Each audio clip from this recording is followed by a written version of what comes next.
tengah berkembangnya film horor Indonesia, KKN di Desa Penari muncul sebagai fenomena yang tidak hanya menakutkan, tetapi juga menarik perhatian publik sejak sebelum perilisannya.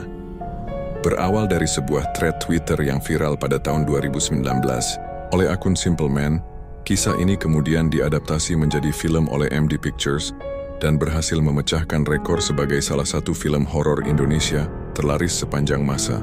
Film ini mengangkat kisah 6 mahasiswa yang menjalani kuliah kerja nyata, KKN, di sebuah desa terpencil.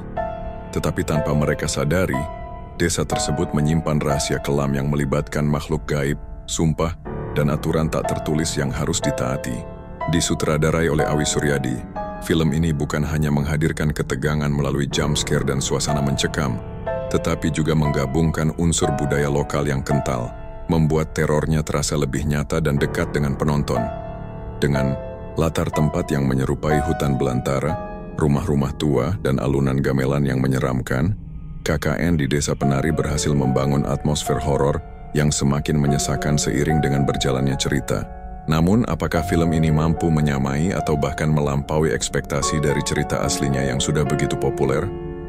KKN di Desa Penari mengikuti perjalanan 6 mahasiswa, yaitu Nur Tisabiani, Widya Adinda Thomas, Ayu Agnini Hake, Bima Ahmad Megantara, Anton Calvin Jeremy, dan Wahyu Fajar Nugraha yang ditugaskan untuk menjalani program KKN di sebuah desa yang jauh dari peradaban. Sejak awal kedatangan mereka, kepala desa sudah memperingatkan agar tidak melewati batas wilayah tertentu, terutama hutan yang dianggap sakral dan dihuni oleh makhluk halus. Namun, seperti kebanyakan film horor klasik, larangan itu akhirnya dilanggar dan memicu serangkaian kejadian mistis yang menghantui mereka. Widya dan Nur, 2 karakter utama perempuan dalam film ini, menjadi pusat perhatian makhluk gaib yang disebut dengan sosok penari misterius. Seiring berjalannya waktu, teror semakin intens, dari suara gamelan gaib, penampakan misterius, hingga kejadian supranatural yang membuat para mahasiswa ketakutan. Perlahan, mereka mulai menyadari bahwa ada sesuatu yang lebih dari sekadar kebetulan. Mereka telah terlibat dalam sebuah kutukan yang berakar pada masa lalu desa tersebut. Salah satu kekuatan utama KKN di Desa Penari terletak pada atmosfernya yang begitu kuat. Sejak awal film, nuansa desa terpencil yang dikelilingi hutan rimbun, ditambah dengan penggunaan suara gamelan yang terdengar samar dan menyeramkan, sukses membangun ketegangan.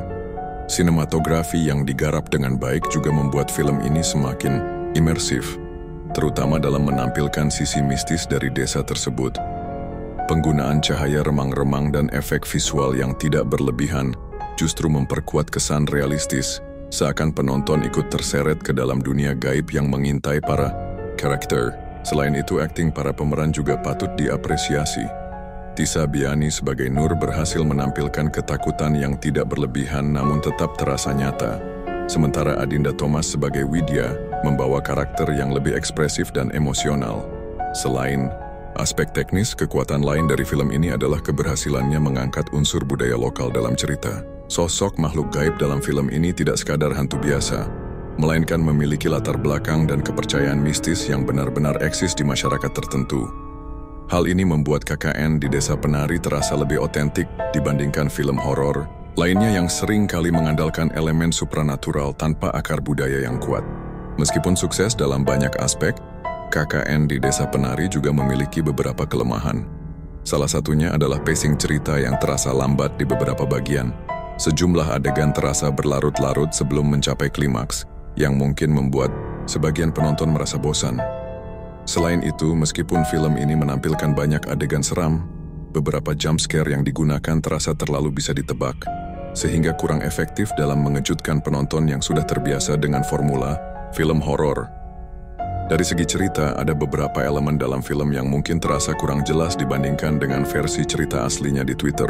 Beberapa detail yang diungkap dalam thread Simple Man tidak sepenuhnya tereksplorasi dalam film, sehingga bagi penonton yang sudah membaca kisah aslinya, mungkin akan merasa ada beberapa bagian yang terlewat atau kurang mendalam. Secara keseluruhan, KKN di Desa Penari adalah film horor Indonesia yang berhasil memanfaatkan kisah viralnya menjadi sebuah tontonan yang menyeramkan sekaligus menarik. Dengan atmosfer yang mencekam, penggambaran budaya lokal yang kuat, dan akting yang solid dari para pemainnya, film ini layak diapresiasi sebagai salah satu film horor terbaik dalam beberapa tahun terakhir. Meskipun ada beberapa kekurangan dalam pacing dan penggunaan jump scare, film ini tetap berhasil menyajikan pengalaman horor yang intens dan membekas di benak penonton. Bagi yang menyukai cerita horor berbasis kisah nyata dengan nuansa mistis khas Indonesia, KKN di Desa Penari adalah tontonan yang wajib disaksikan.